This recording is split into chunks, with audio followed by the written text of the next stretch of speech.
Shirkaton won't be visible. Hi, I want to welcome everyone to today's webinar. I'm Ryan Fisher with Capitalization. We have host again, Josh McCallen from Accountable Equity, and we'll get into that in just a moment. But everyone, thank you for joining us. And there is a chat box to ask any questions that you may have. And obviously, Josh will give you his information as well at the end of the presentation. But just a quick disclosure, Capitalization does not endorse any investments. Talk to your accountants, attorneys, or other professionals before making any investment and do your own due diligence. This is my contact information, R Fisher, Fisher's with a C there, RFISCHER at CAMAPLAN.com. And if anybody has any questions regarding retirement accounts, IRAs, 401ks, please reach out to me.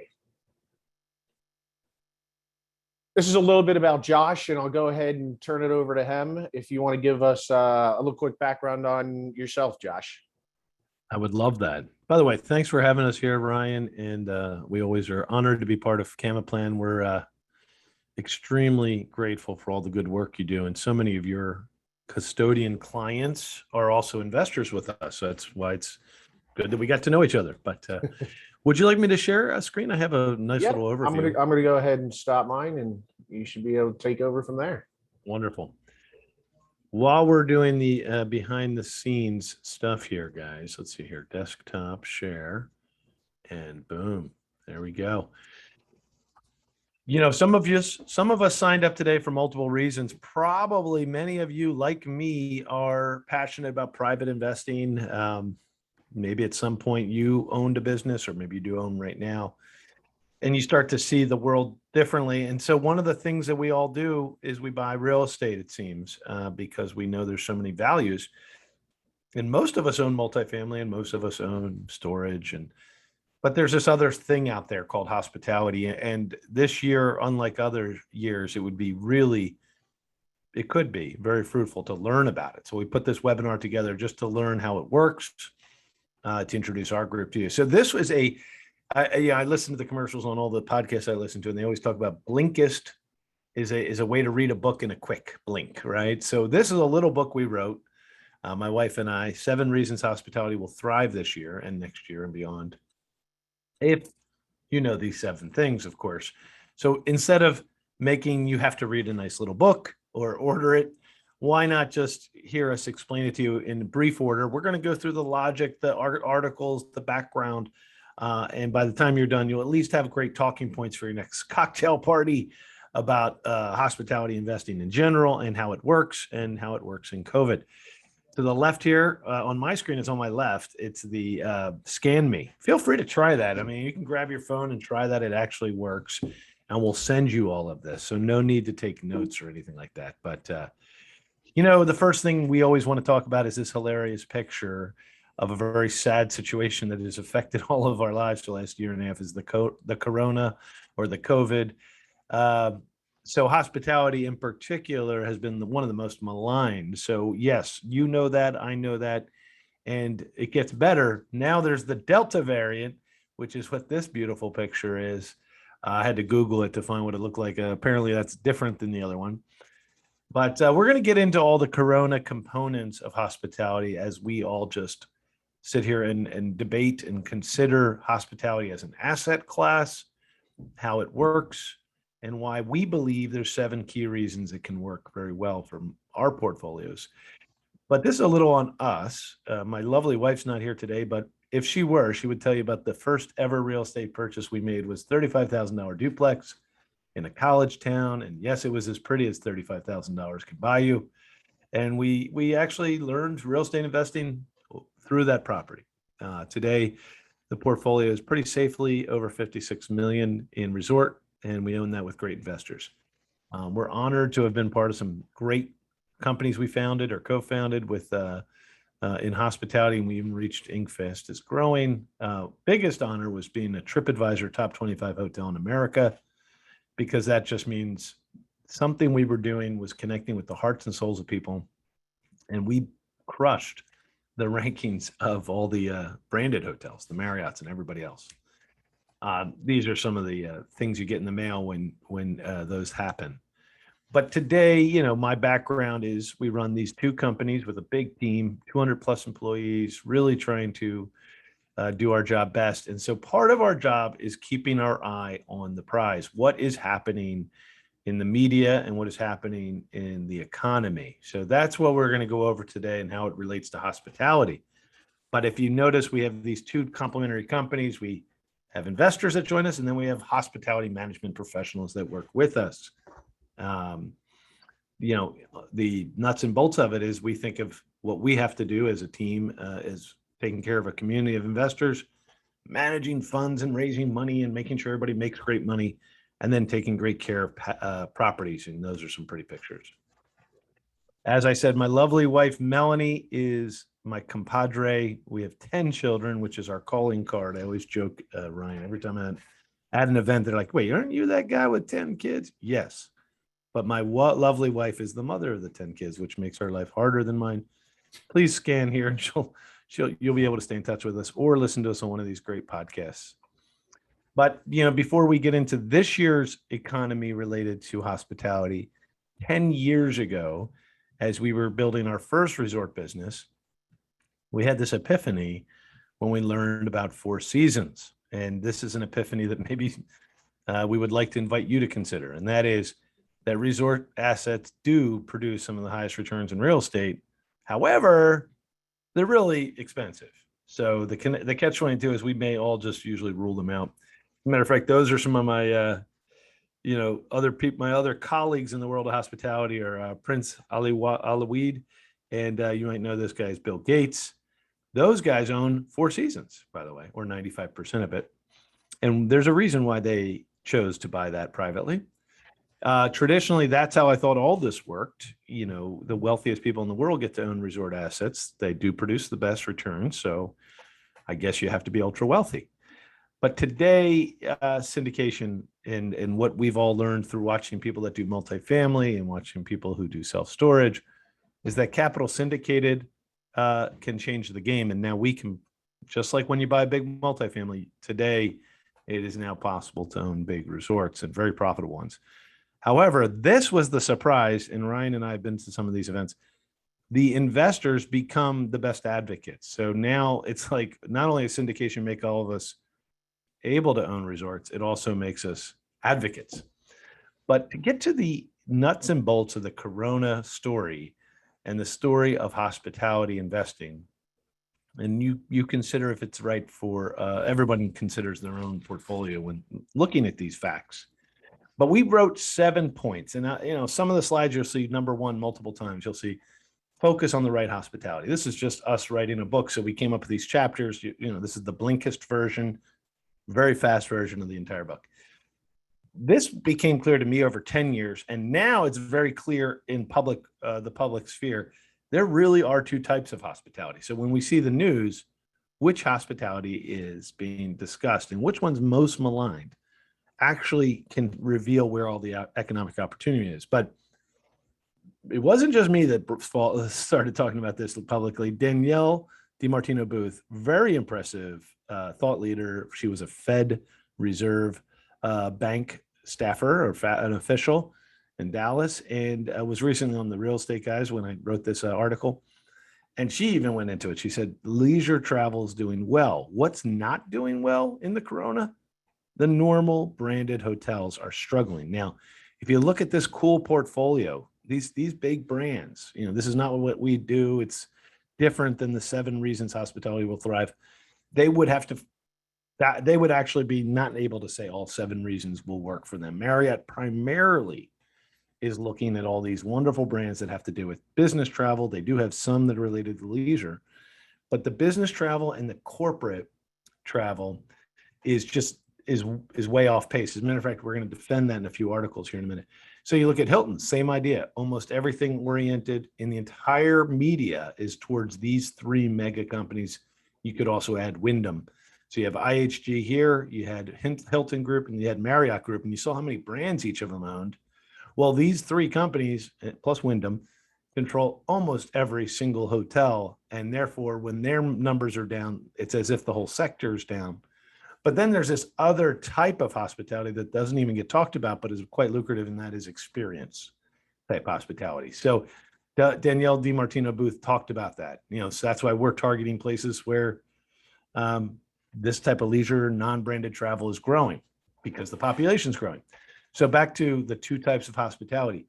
The industry, the traditional hospitality, is truthfully in distress because it is dependent on corporate travel, big conferences, and they are not expecting their RevPAR. See that little fancy terminology, RevPAR? That means revenue per available room to return for another 3 years. And that's because conferences and corporate travel is not, it's a Titanic. And when you want to turn it, it takes a long time. There's something even more surprising is now that's HVS, that's the Hospitality Valuation Service and their media. This is the Washington Post from a few days ago. They're starting to even see these two hospitalities and starting to dig into it. Again, this second hospitality is nearby drive-to resorts, leisure, usually non-branded. They're talking about this is the ideal way to travel during the corona. As a matter of fact, everybody was talking about, hotel business was talking about, this is actually from March, that what's been come in favor is the other type of hospitality, which is actually doing well this year, and that is drive-to and leisure. And then, of course, this is an interesting segue to our second point.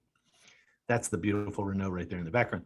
Leisure is wonderful, and it means you and I and our families can get up and go travel this weekend. No one has to make a big business corporate conference for us to go to it. But then there's this other thing happening where weddings and lifestyle events are happening. So this is point 2 that we found when studying hospitality. The age-old adage works here too. The riches are in the niches. Now, are they just in the niche of drive-to leisure? Well, it's more than that, really. It's drive-to leisure, it's independent hotels, and there's all these things at the bottom defending our point. But of course, avoiding air travel is always going to be, from now on, as it has been each year, been getting more and more stressful to fly in a plane. Drive-to becomes even more attractive. But within the niche, or the niche, as others say, of leisure and of experience travel is something called, forgive me, lifestyle events or weddings. And this was something we discovered years ago as the ultimate niche within a niche. So we say the second reason of the 7 reasons hospitality is still going to thrive post-COVID is these components that demand is still very strong. And that is wedding, lifestyle events, and things that you and your family can decide to go to. Now, we're going to explain in a few slides that experiential travel is on the increase. And we're going to figure out how to use these 7 points we're coming up with to see where the best rate of return is on your risk-adjusted return and how to get it, how we can all get access to it. So step 3 about hospitality is it's the other age-old adage that you make your money at the buy, right? So no matter what you could buy right now, whether it be a house flip or a commercial building or an office building or retail, things that are struggling, you're going to make your money on the purchase. It's the age-old adage. I've worked for lots of land developers, and they always talk about this. Well, one of the easiest ways to know if you're buying at value is if you couldn't even build what you're buying today, and yet you can still make money on it. So if you couldn't build it again today for what you're buying it, that's usually a strong one of the many indicators that you might be on the right track. So in this time in our economy, hospitality is on sale, or you're buying at value prices. So why is it going to thrive for an investor in hospitality? It's going to thrive because you're usually able to find deals to buy below the building cost. What I love about that is it means that you're, all the different infrastructure of the building that no one cares about, the concrete that was used to put the foundation up, those things are there and they cost a ton of money right now, but you get to spend some money, make sure all the amenities are great. So acquiring below building costs is happening right now in our economy in hospitality. So that's usually an indicator you might want to pay attention for economic opportunity. Now, this one's scandalous, but I've really thought about this for years. Inflation and the monetary system is something I was introduced to years ago as a very important topic when buying assets. Inflation and things like that didn't matter to me when I was building companies or when I was working as a W-2 executive as much. For of course, inflation has been pretty much under control for years, but now it's happening. As a matter of fact, Janet Yellen says everything screams inflation when she wrote this, when this was written back in May. The point about inflation being our friend is we in hospitality ride with inflation. Yes, our costs and inputs go up, but so do our sales prices. So we have a fluidity of pricing. As a matter of fact, you've always heard of the adage of daily rates are dynamic. Unlike most asset classes where you set a lease payment or you set a rent payment or you set a cost share, those have certain timelines, whether it be years or months. Whereas in our rental program, it's daily. So inflation is a pressure. It's a drag on the entire economy. But there are some ways when you own certain assets related to real estate that can dynamically change their price with inflation. They can actually stay or start to pick up ground throughout these programs. So, what I would say about that is, see, 4 leads into 5. And this is, again, a deep picture, deep thoughts about the economy. As inflation continues and maybe sticks with us for a while, we just heard a big presentation at GoBundance Mastermind last month where there was an economist and he said, well, there's a debate. Is this transitory inflation or is it here to stay? And then the economist, who was open-minded, he said, well, have you all who have employees raised your starting salaries? Have you all done this? Have you all, or is it costing more for this? Specifically wages. Are you going to cut their wages when inflation slows down? No, the answer is no.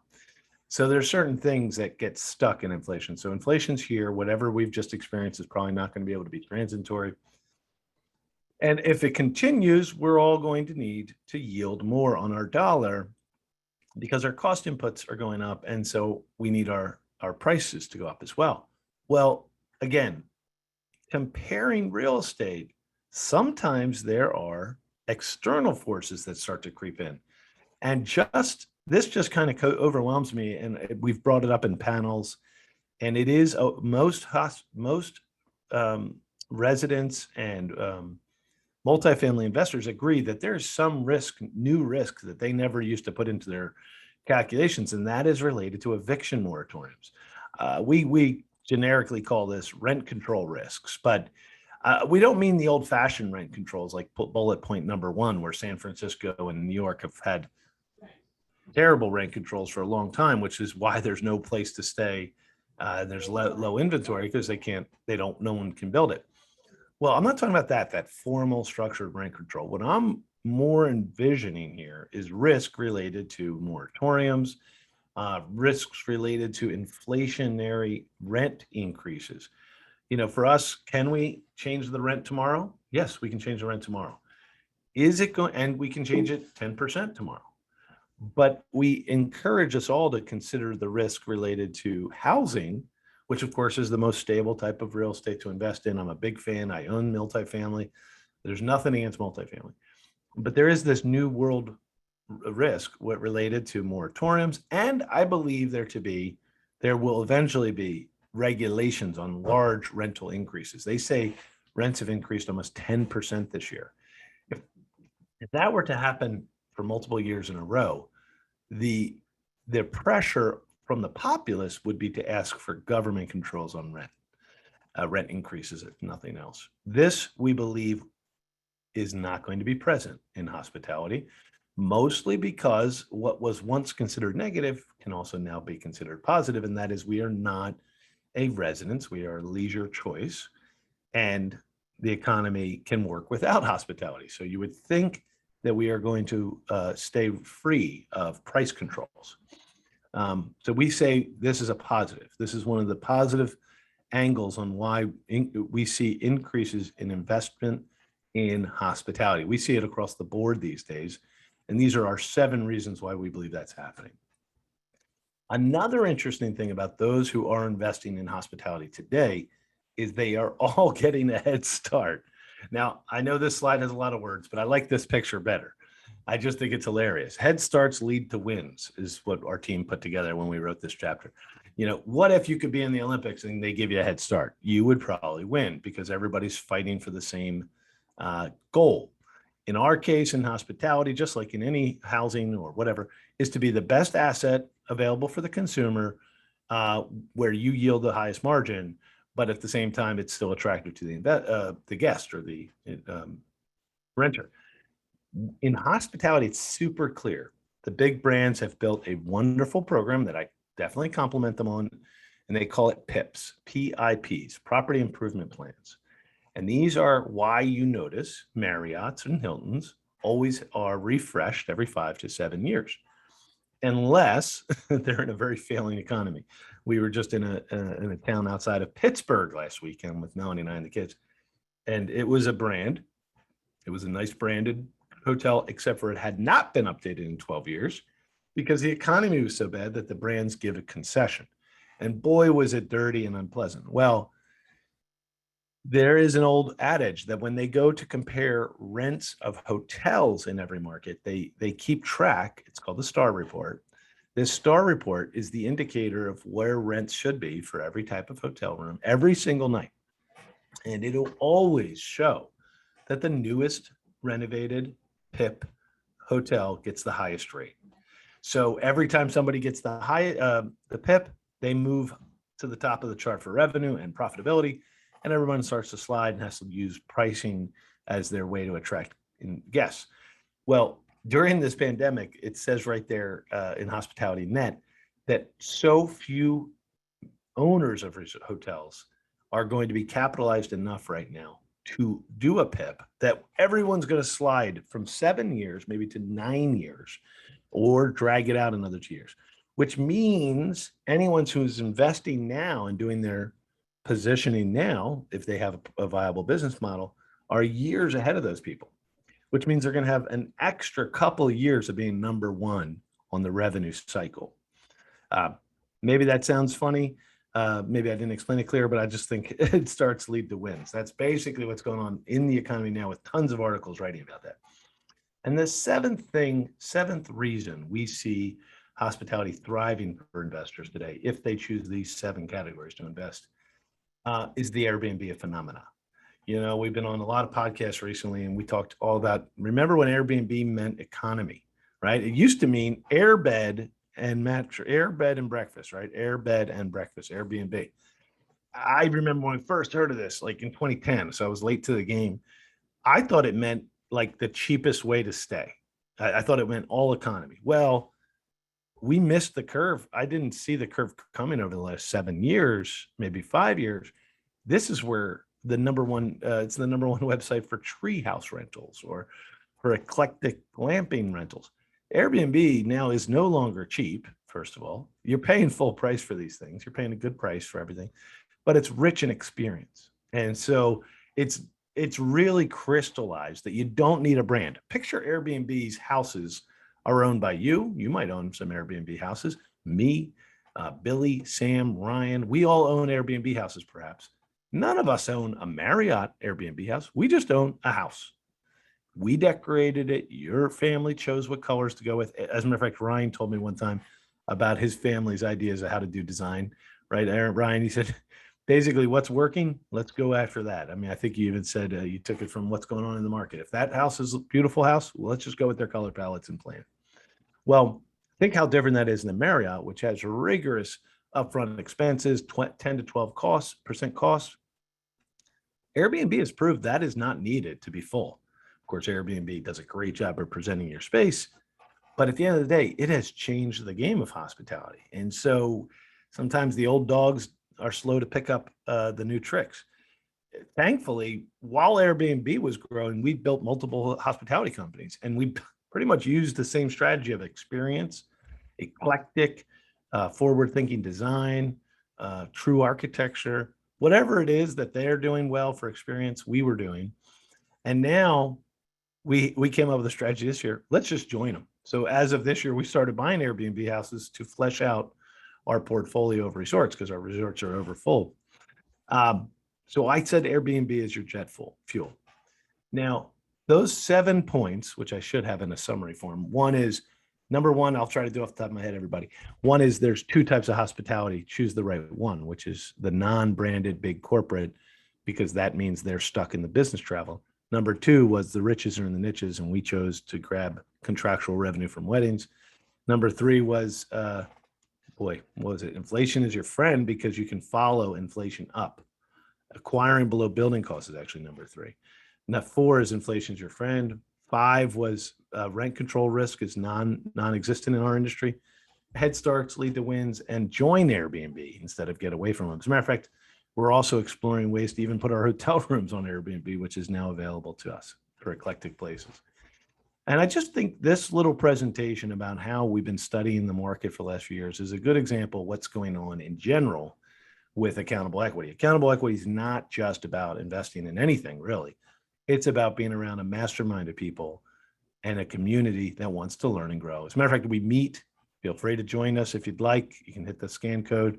This is our quarterly event. It's also for investors, but anyone can join who's a credit investor to just get to know teams and to understand how people like us are maximizing the opportunities in hospitality.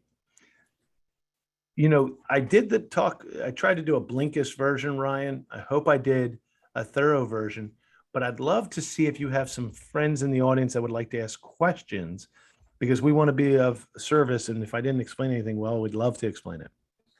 Yeah, I encourage anybody to ask those questions while they're thinking of their questions. I see, well, 1 of 2 things there. You have your podcast if you want to tell people about capital hacking as well. And then I think you're, if you, I know you mentioned Renault there, which is doing awesome, and congratulations. But you do have the new property that you're going with, renovating now down in Maryland, right? Yeah, I mean, I think you guys just saw into our brains of why we're succeeding at this time. You know, this is where the surge is happening. It's happening in experience hospitality. It's happening in getaway drive to, and of course, it's happening in weddings. But you know, we are a resource to everybody. So thankfully, we've been over the years been invited to be hosts on podcasts. We love it. We've been guests on podcasts. We've been on Capitalization podcast, which is great. The ones that most people enjoy are the wealth building with friends. This is just actual investors that invest in these types of deals, these private deals, sitting around a table, no fancy jargon, just explaining how this works and how they chose to get there. These are real estate agents that became investors, doctors, insurance people, salespeople. They're straightforward, good, salt of the earth people, and why they're investing privately and how much more returns they're yielding. Pretty much that's the message, the financial freedom message, which is Capitalization been doing this for dozens of years. I mean, you guys have always made it available that people could invest in private alternative investments. And so that's what wealth building with friends is. Capital hacking, of course, is just once we change our mindset, we can learn how to maximize the power we have. So, and capital is both human and cash. So we definitely talk a lot about how to improve our own lives there. But we're available to everybody. We'd love to get to know you. If nothing else, I'd love for you to consider joining us at one of these events. We're in New Jersey, so we're not far from most of your audience. But you know, over the years, Capitalization investors, I would say out of 200, I would say we have 30 to 40 families from Capitalization that just love working with self-directed IRAs and love being able to see the projects they're invested in. So that's why we're just so honored to be able to speak to your group. So thank you, Ryan. Yeah, absolutely. And I agree. And a lot of people have had a lot of success with you. And I think anybody who's interested in this space should, reach out to you and grab your QR code there now. And if you have any questions regarding the IRAs or how to get set up there, please reach out to me. Again, Ryan Fisher, rfisher at camoplan.com. The office number is 215-283-2868. And look forward to speaking with you all. And I believe if you look at our events, we have Josh on another topic in about a month or so. Yep. And for all of you guys, Julia, Jan, LS, and Mark, and Chio, it's great that you guys are here. Thank you for doing this and getting to know how this industry works. It feels like an asset class that so many of us can benefit from, but it's good to start by just learning about it. And we appreciate you taking some time. Absolutely. Well, thanks for taking time out of your day. I know you're a very busy guy there, Josh. And if there's anything I can help you with, let me know.